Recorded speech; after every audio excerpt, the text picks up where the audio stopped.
If elected, what would you do to help continue to promote job growth and grow Florida's economy?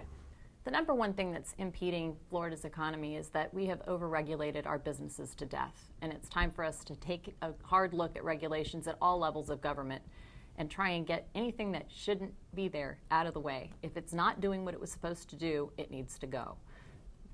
Government has just been holding back way too much, and now we have federal overreach that's impacting our businesses in a way that we've never had before. The EPA is coming down and telling everybody how to live according to what bureaucrats in Washington decide. It's time for Florida to stand up for Florida's companies and decide how we want to manage that. And what we have to do is make it a much easier path for them. Lower taxes, less regulation. How would you improve Florida's healthcare situation? We have a huge problem in Florida because of, frankly, the Affordable Care Act, which is anything but affordable.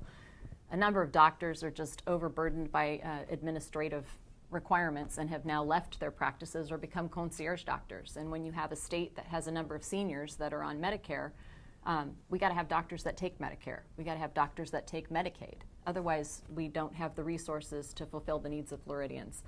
We need to encourage as much as possible for our resources in the healthcare industry, such as nurses, to be able to do as much as they possibly can to help patients. But we also have to deregulate as much as possible so that we can invite some of those doctors and encourage them to come back into the system. Otherwise, we're going to be facing a resource shortage. We also need to do some things on the education front to encourage doctors that are educated in Florida to stay here. What challenges do you see in Florida's K-12 education system? And if elected, what would you do to address those challenges?